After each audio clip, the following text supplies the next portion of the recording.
Honourable Phil Goff. Mr. Speaker, if the SAS does go back to Afghanistan, it will go with the thoughts and prayers of everyone in this House for their safety. But the Labor government, in its last term in office, made a considered decision not to recommit our SAS forces, and it did so for very good reasons that I want to talk about today. Mr. Speaker, putting the lives of New Zealand troops at risk is not a decision that any government takes lightly, nor is it an issue to play politics with. It's too serious for that. Mr. Speaker, it is an issue that requires careful analysis of the risks, of the benefits to be gained, and whether this is the most effective response that New Zealand can make to the situation in Afghanistan. Mr. Speaker, I'm the first to say that there are times when it is necessary to stand up and fight for your country, for its protection, for our values, for the beliefs that we hold, and for what is right. Thousands of New Zealanders of our parents' generation laid down their lives to fight for their country. In opposition, Mr. Speaker, in the past I have endorsed decisions by the national government to send troops overseas. I did so after returning from Timor-Leste in 1999 as a monitor for the United Nations in the referendum there. In government, I've contributed to decisions that have seen our people placed at risk. In Afghanistan, with our SAS, where we were one of the first countries in after September 2001. In Bamiyan, where we were the third country to set up a PRT. I've contributed to decisions to send our forces to the Solomon Islands and to redeploy in Timor-Leste after 2006. I stand by those decisions, Mr. Speaker, because I believe they were the right decisions to make at the time that they were taken. There's a huge responsibility in making such decisions. You have to do the right thing, not simply in a moral sense, but also in terms of the choice of options that are before you. In determining to make a deployment, you have to consider what the cause is that you are fighting for. You have to look at the options that you have, what positive difference a deployment by New Zealand forces can make, and whether the benefits to be gained outweigh the costs that may be incurred. In Iraq, the New Zealand Labor government withstood pressure to commit troops to a war that we did not believe in, and we were proven right by history. Mr. Speaker, in Afghanistan, we made a different decision. The rationale for sending troops to Afghanistan in the wake of 9/11, I think, was understood by most New Zealanders. Al-Qaeda had killed thousands of innocent people in its terrorist attacks, and if left undisturbed, would have continued to do so. But as I said before, after the third rotation of SAS forces came back in November 2005, the Labor government reassessed the situation and decided not to recommit the special forces. That in no way reflects on the decency, the discipline, the effectiveness and the competence of the SAS forces themselves. I know many of them personally. They're some of the finest people you could meet. I have absolute confidence in them.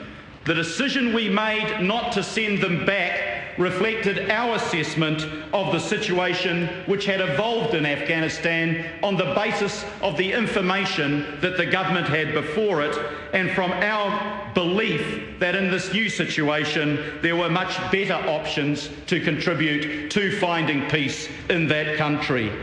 The big difference that had occurred was that this conflict had moved from being about rooting out international terrorist forces of Al-Qaeda to a much more local conflict between disparate ethnic and religious and political elements in Afghanistan. Mr. Speaker, if we're worried about Al-Qaeda in the world today, we would be deploying troops to Pakistan, where most of the leaders are now based, not to Afghanistan. Al-Qaeda is in many other countries, in the Yemen, in Sudan, in Somalia, but we have not found it necessary to send combat forces to those countries. Mr. Speaker, most people in this House know that while Afghanistan is a country, the primary loyalty of its people is to its ethnic and religious groups, whether you're Pashtun, whether you're Hazara, whether you're Uzbek, or whether you are Tajik. The lack of interventions by the United Kingdom over hundreds of years, by the Russians more recently, demonstrate how difficult it is to establish a centralised form of control. And I don't believe that Afghanistan can be reconstructed today from the top down. Mr. Speaker, while we rightly deplored the excesses and the fundamentalism of the Taliban, nor should we pretend in this House that the conflict in Afghanistan today is a simple one between the forces of good and evil. The values of the current Afghan government are such that many of us find it hard to sacrifice New Zealand lives to protect what is happening by that government. The decision this week that it was legal for a man to starve his wife to death if she denied him conjugal rights is not the sort of values that I believe that we should sacrifice New Zealand lives for. Nor do I believe in the Sharia law that says that a person can be executed for changing his or her religion. Mr. Speaker, we have to raise questions whether it is appropriate to send our troops to support a narco state where on the 60 Minutes program last night we saw the Australian troops walking through hectares of opium crops without being able to touch them. Afghanistan is a country that provides 93% of the opium in the current day around the world. And nor do I find it easy, Mr. Speaker, to want to sacrifice New Zealand lives for a state that suffers from endemic corruption.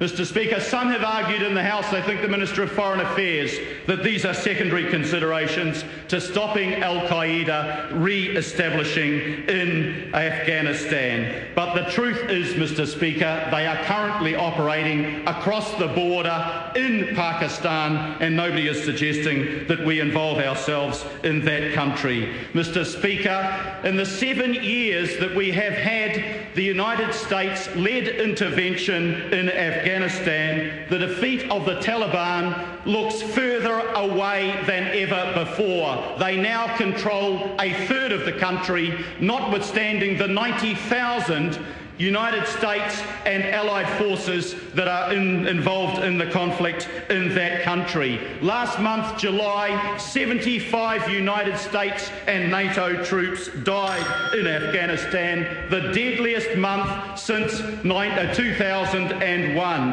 And Mr. Speaker, more than 1,000 Afghan civilians died, 24% above the same figures for the previous year. The hard facts are that when a person, an innocent civilian, dies in a village, villagers don't ask whether the Taliban were embedded in that village, and therefore that's why the Allied forces responded. They simply know that their loved one was killed by a foreigner, and we lose the battle for hearts and minds.